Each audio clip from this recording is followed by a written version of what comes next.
कहा मुझे धर्म ग्रंथों की जरूरत ही नहीं है, मेरे तो माँ और महादेव मेरे दिल में रहते हैं, मैं तो उनका नाम लेकर तेरे साथ चलूंगा, चल।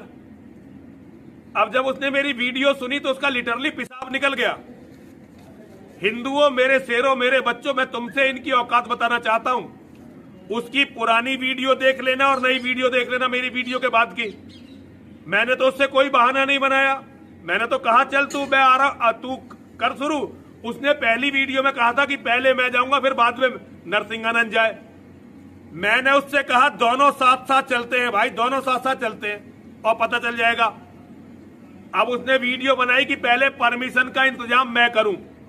अबे जाहिल, अबे गवार, अबे गधे, अबे मूर्ख, अबे हम मुसलमान थोड़े ही हैं, ये अभी लोकतांत्रिक देश है, अभी इसमें इस्लाम का शासन आया नहीं है, अभी शरीयत लागू नहीं हुई है। जब तक शरीयत लागू नहीं होती, ये दरिंदों वाली, ये भेड़ियों वाली, ये लकड़बग्गों वाली जो हरकतें हैं ना, ये कानूनी नहीं मानी जाती। यहां ऐसा कोई कानून नहीं है कि सरकार जो है ये इजाजत दे दे कि तुअर में आग में। क्लब ऑफ इंडिया में बैठ करके जहर उगल रहा था, हुजूर पाक सल्लल्लाहु ताला अलैहि वसल्लम की शान में गालियां बक रहा था। आज इसको याद आ गया ये लोकतांत्रिक देश है, आज ये कह रहा है ये लोकतांत्रिक देश है, मौलाना क्या ऐसी परमिशन यहां मिलती है? तो खबीस के बच्चे, तुझे ये पहले मालूम नहीं था कि इस लोकतांत्रिक देश में किसी धर्म को गाली नहीं देना चाहिए? मलून नाजायज औलाद, तुझे ये नहीं मालूम कि लोकतांत्रिक देश में किसी धर्म को गाली नहीं दी जाती? जब तू देश के सारे संविधान का उल्लंघन करके जहर उगल सकता है, प्रेस क्लब ऑफ इंडिया में तुझे परमिशन दी जा सकती है, तो इस मुबाहिले की परमिशन क्यों नहीं मिलती? ठीक है, तुझे मैदान में नहीं मिलती, प्रेस क्लब ऑफ इंडिया तेरे बाप का है ना, जहां बैठ करके तूने गालियां बकी थी। मैं आज फिर से कहता हूं मुसलमानों, जरा बराबर भी अपने दिल में हल्कापन महसूस नहीं करना। मैंने ये अपने घर की बात नहीं कही थी, 1400 साल से इस धरती पर जमे हुए इस्लाम की बात कही है, और इससे बड़े और इससे सड़े भी आए, इस्लाम का कुछ नहीं बिगाड़ सकते। मेरे आका सल्लल्लाहु ताला अलैहि वसल्लम की जात पर अगर थूकता है तो ये सूरज पर थूकने के मानिंद है। इसका मुंह अभी चंद दिन बाद देखना इतना काला हो जाएगा कि इसके खुद चेले इससे नफरत करेंगे। हाँ, मेरा अकीदा मेरे रसूल पाक के लिए ये है, या रसूल अल्लाह तू घटाए से किसी के ना घटा है ना घटेगा। या रसूल अल्लाह, या रसूल अल्लाह तू घटाए से किसी के ना घटा है ना घटेगा। जब बढ़ाए तुझे अल्लाह ताला तेरा, मिट गए मिटते हैं मिट जाएंगे आदा तेरे, ना मिटा है ना मिटेगा कभी चर्चा तेरा। मेरे आका सल्लल्लाहु ताला अलैहि वसल्लम का चर्चा कभी नहीं मिटेगा। हाँ, अब सुनो मेरे अजीजों, इस खबीस मलून ने चैलेंज को एक्सेप्ट करके अपनी कौम में हीरो बनने की कोशिश की थी।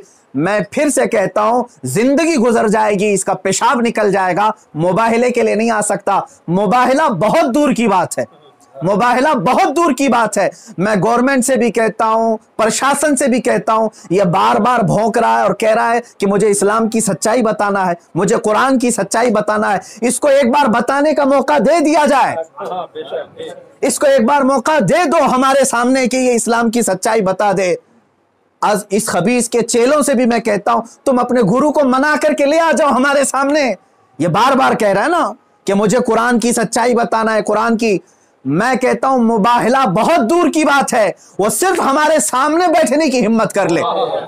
जिस दिन वो सामने बैठे और इस्लाम की सच्चाई बताने की बात करता है, कसम रब्बे जुल जलाल की, कसम रब्बे जुल जलाल की, जितनी बातें उसने मेरे नबी की शान में कही हैं, एक बात वो साबित कर दे, उसी दिन मैं अपनी गर्दन देकर के आ जाऊंगा इंशाअल्लाह। मैं वहीं पर अपनी गर्दन देकर के आ जाऊंगा। ये सारे उसके चेलों से भी कहता हूं, तुम जुमलेबाजी कर रहे हो। और इस चैलेंज के बाद अब सोशल मीडिया में बरसात के मेंढक की तरह बहुत सारे आ गए, मौलाना का चैलेंज हमको भी एक्सेप्ट है, हमको भी एक्सेप्ट है। तुम क्या समझ रहे हो, गुडी गुडे का खेल खेलने जा रहे हैं हम? ये कोई खेल खेलने जा रहे हैं? तारीख पढ़ लेना, पता चलेगा तुम्हें मुबाहिला कहते किसे हैं। अजीजान गिरामी वकार, आज दिल जल रहा है इसलिए मैं अर्ज कर रहा हूं, ये मुकाबले में नहीं आएंगे। फिर भी मैं कहता हूं, ये 17 रमजानुल मुबारक 30 अप्रैल आने तक ये जितने चेले भोंक रहे हैं, इसमें एक रामपाल का एक शिष्य है, कोई शागिर्द आया है, वो कहता है मोहम्मद आखिरी नबी भी नहीं है सल्लल्लाहु अलैहि वसल्लम, ऐ मुसलमानों, इसने खत्म नबुव्वत पर भी डाका डाला। वो कहता है रामपाल आखिरी नबी थे, मैं साबित करता हूं और चुनौती को स्वीकार करता हूं। ये सारे पाखंडी एक साथ आ जाएं, एक साथ आ जाएं। और गवर्नमेंट से फिर मैं कहता हूं, अब ये बात बहुत बढ़ चुकी है। मीडिया वाले भी मजाक न समझें, इनको साबित करने का मौका दें और हम आने के लिए तैयार हैं। मैं एक नहीं, हिंदुस्तान की 11 बड़ी खानकाएं मेरे साथ खड़ी हैं और तकरीबन 100 उलमाए अहले सुन्नत और मुफ्तियान इज़ाम अभी इसी वक्त दिल्ली आने के लिए तैयार। मेरे अजीजों, ये कोई खेल की बात नहीं कर रहा हूं। अल्हम्दुलिल्लाह 100 तो मैं अपने लिस्ट में रखा हूं, हजारों की तादाद में यहां पर अपनी जान लुटाने के लिए तैयार। ऐ मुसलमानों, अब पानी सर से ऊपर हो चुका है। अब ये 30 अप्रैल और 17 रमजानुल मुबारक की तारीख मैंने ऐलान तो किया और ये बार बार इसको हल्के में लेकर मजाक उड़ाते हैं। आज भी ये कहता है कुरान को गुंडों की किताब, कुरान कहता है वायरस है, कुरान को कहता है गंदी किताब। कहां मर गया तुम्हारा ज़मीर, कहां मर गया? मुसलमानों, मैं अब आपसे कहता हूं, इस तारीख को मेरे 3 ही ऐलान होंगे। मुझे पहुंचने दिया जाए, मुझे पहुंचने दिया जाए। उससे पहले अगर गवर्नमेंट या इनके कोई भी दबाव में आकर के अरेस्ट करते हैं, उसी दिन समझ जाना है मुसलमानों, इस्लाम की फतह हो चुकी है। समझ जाना, मैं अगर अंदर होता हूं तो लाखों मुसलमानों के अंदर का ईमान बाहर आ जाएगा इंशाअल्लाह अज़ीज़। ये एक बात याद रख लेना।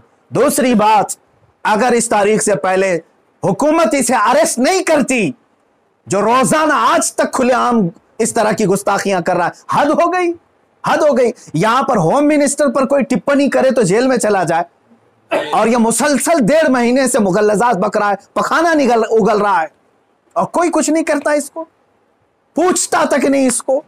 और अगर इस तारीख तक या तो उसे अरेस्ट करे या तो फिर इस तारीख को पूरे हिंदुस्तान भर के मुसलमान कोई भी अपने घर में नहीं बैठेगा इंशाअल्लाह। मेरी इस बात पर लब्बैक कहते हैं